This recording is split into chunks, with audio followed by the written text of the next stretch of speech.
ใช่ครับ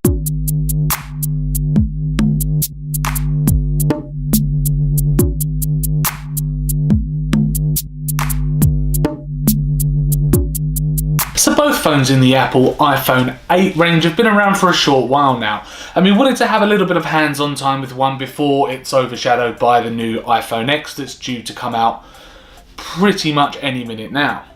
Now the phone we're looking at today is the iPhone 8 with the 4.7 inch screen. So the iPhone 8 was announced alongside the iPhone X at Apple's keynote session a couple of months ago, but the iPhone 8 has actually come to market first. So I was kind of baffled on why Apple wanted to release the iPhone 8 to the market first, because the iPhone X is already such a superior handset. But then they announced the price, and obviously the iPhone X is now coming in at £1,000. That's in the US and the UK. It was pretty clear on why they wanted a cheaper option. So at the time of that keynote session, the iPhone 8 didn't really seem that worth it, as the specification of the iPhone X was just blowing this out of the water. But on closer inspection and after having a bit of hands-on with this phone, it actually does a few things quite well. Now, design-wise, yes, everything is pretty much the same as the iPhone 7. The power and SIM card tray are both down the right-hand side. You've got the volume down the left-hand side, and also this little nib here that you can flick back and forth, which changes it from silent to putting your ringtone back on. The main difference, and the only difference really to its design, is the glass back. Now that is because of something called Qi charging, which is essentially wireless charging. So for example, Starbucks has these little pads on their tables now built in, that if you put your iPhone down on it, or a phone that's compatible with wireless charging, it will start charging your phone while it's sitting there, which is a pretty nice touch. And I know companies like IKEA are now designing furniture with those pads built in, and there are also manufacturers now and third-party accessories that include Qi charging or wireless charging pads. So the reason that Apple decided to use glass for the back of their phones, I think's a bit of a strange one, and it's making me wonder that if you're unlucky enough to drop the phone onto one of the corners, will it just send a shatter going all the way through the actual back of the case? Now, the iPhone 7s were made from aluminium. They had aluminium backs, which they felt a little bit more robust and a little bit tougher than the glass back. Although they don't look as nice as the glass back, I do admit that the actual styling of the glass front and back as one kind of seamless shape going from sort of the front to the rear does look quite good. And it does look quite fancy as well, quite premium, but it just feels a little bit more fragile. You've still got this metal band that goes around the outside. It has haptic feedback when you press the home button, so it actually vibrates every time you press it, which is a nice touch. There is still no headphone port on the bottom. Instead, Apple have opted for their Lightning connection for your headphones, which is said to have improved sound somewhat, but that's neither here nor there. I think having a headphone jack wouldn't have made a difference. They have now got two speakers at the bottom, which is a slight change, so audio quality from this phone actually sounds a lot better than previous models. There is that if you are media consumers on an iPhone.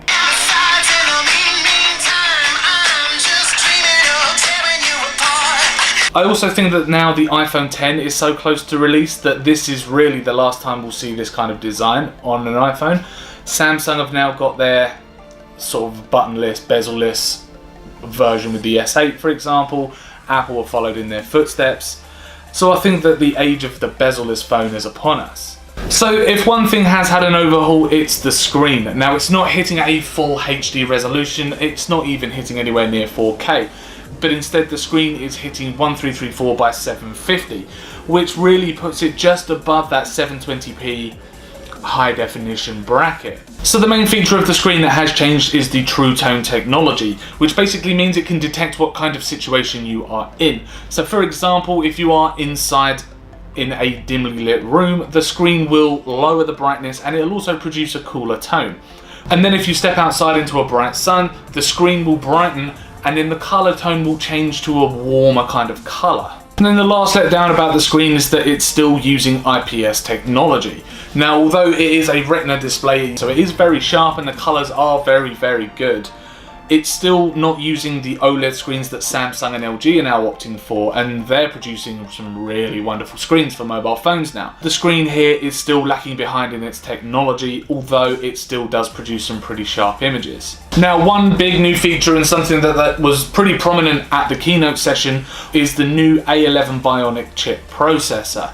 Now, the processor, according to Geekbench, is really now the most powerful inside a handset. I think that's probably before the iPhone X reaches the market, but as it stands, this is probably the most powerful phone on the market in terms of processor power. Now, the processor, according to Geekbench 4, is coming in at 4,210 on a single core processor and 10,034 on a multi-core processor. Now, that is leaps and bounds over the phone that is in second place, which is the Samsung Note 8. And the score for the multi-core processor on a Samsung Note 8 is 6,479. So from the 10,034 to the 6,479 is a huge difference. So we've got a really, really nice powerhouse of a mobile here. But then at the same time, Samsung's Note 8 has a 4K screen and it's an OLED technology, and this is a 720p screen just over on an IPS display, so it swings and roundabouts really on what you're after. If you want a really nice, really high quality screen, then go for the Samsung Note 8, or if you want something that performs a little bit faster, strike that. If you want something that performs a lot faster than the Samsung Note 8, then an iPhone 8 is for you. So the second largest improvement that's happened from the iPhone 7 to the iPhone 8 is the camera, and although it's only coming in at 12 megapixels, the pairing with the A11 processor just makes it absolutely superb. It performs extremely well. And it's the most noticeable when you're in a busy situation, the phone's shaking. It can really capture some really sharp photos, even when there's a bit of handshake going on, for example. So a scenario that I put forward on our written review, which is in the link in the description. If you're in a busy nightclub, for example, with your friends and you've got your phone out and you're dancing on the dance floor and you're bashing into everyone's shoulders and you're being knocked around a little bit and you're taking selfies and taking photos as you go, chances are that those photos will come out a lot sharper than on another mobile phone. So as I said, the camera shoots at 12 megapixels with an aperture of f1.8, which can provide a kind of shallow depth of field, especially during things like portrait photos. Now, it hasn't got the portrait mode that you've seen on the iPhone X, where you can change the lighting and you can change sort of the shadows on a model's face, but it does produce sort of a very shallow depth of field image. Now, there's also a setting called HDR, which is always switched on the phone, and chances are everyday users will probably keep that switched on, because it basically, in a nutshell, HDR produces higher quality images by putting more detail in the shadows and in the whites, in the bright areas of the picture, if you will. If you do keep that on, you are enabling the camera to capture the best possible photo possible. Now, I know that there will be some photo enthusiasts out there, maybe even some budding photographers deciding to shoot on an iPhone 8 that will not like that HDR feature. But for the everyday camera user, it's very nice to have, and it produces some pretty wonderful shots. Now, the optical image stabilization does work relatively well, and it is really most prominent through video recording, which it shoots in 4K. The biggest letdown about the camera, I feel, is in low light photography. It doesn't handle shadows and low light very well. So if you're in, say, that nightclub scenario again, for example, when you haven't got a flash on, then it will probably produce sort of not so much grainy, but very dull, very flat images. It won't be as sharp as taking a photo during the day. Now, coming back at video capture, it can capture full 4K video at 60 frames per second, and it can even do 1080p, so full high definition at 120 frames per second as well. So the slow motion quality that you can get from this phone is absolutely superb. And it's something that is taking on at the moment Sony with their flagship XZ Premium. That phone, although shot at 240 frames per second, so this phone doesn't shoot as fast, it still produces very, very sharp 1080p, full high definition, slow motion. The last thing about the camera that works relatively well is the augmented reality functions. There are a number of apps on the Apple App Store at the moment that can take advantage of augmented reality, which will put something in your room that's not actually in your room. So, for example, IKEA have an app where you can put furniture there and then in your living room, so you can see what the furniture will look like before actually going to purchase. And there are certain things as well. There's a few games on there that you can get your hands on.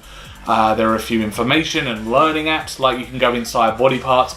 You can aim the phone at the sky, for example, and you can get like an augmented reality map of the stars, so you can see star signs and where the North Star is and Orion's belt, for example, all from the power of the phone. And that's thanks to the very good camera and the A11 chip in there as well. So with all the changes that we've seen coming from the iPhone 7 to the 8, I'm still finding it a little bit hard to recommend this phone. And I think that's simply because the iPhone X is so close now and it's just around the corner. Yes, the phone has had a much better processor put inside there and the camera is superb, but everything else just feels a little dated. I mean, just in terms of its design, I don't think it's enough to stick a glass panel on the back, especially for a technology like wireless charging that's already been around for the last 10 years anyway. And I know that once Apple have put it on, it's going to push that industry in a huge direction. Because companies, now that Apple have did it, companies like Starbucks or McDonald's and restaurants and stores and cars, for example, now have wireless charging. So that kind of technology is definitely going to follow now that Apple's done it. As you know, Apple generally paved the way for everyone else. But just in terms of its design, of its layout and features, it's just, I don't think it was fair for Apple to call it an iPhone 8 and slap a more expensive price tag on it. I think it's an iPhone 7S, if anything. And I mean, I think the iPhone 10 or the iPhone X is definitely the phone of the future, and I would sit here and recommend that and say, look, save your money. Don't go for one of these yet. Save a little bit more and get an iPhone 10. I know it's £1,000, and I know that contracts, I think, with mobile phone providers are starting at something ridiculous like £117 with no upfront cost on the phone. So I do know that they are very, very expensive. I think it's worth it. I think it's worth it over an iPhone 8. But if you didn't want to stomach spending £1,000 on a phone, then an iPhone 8 is definitely an upgrade from a 7, but it's just not the upgrade, I think, that's justified by the price. And I mean, there is still a lot in there for Apple fans out there to really sink their teeth into. Thank you very much for checking out our review of the iPhone 8. If you enjoyed it, then do click that like button. Please do subscribe to keep up with all of our latest tech and gaming videos. Let us know in the comments what you think about the iPhone 8 and whether you think you would invest in one or you should wait around for the iPhone X. Thank you very much for watching, and we will see you in the next review.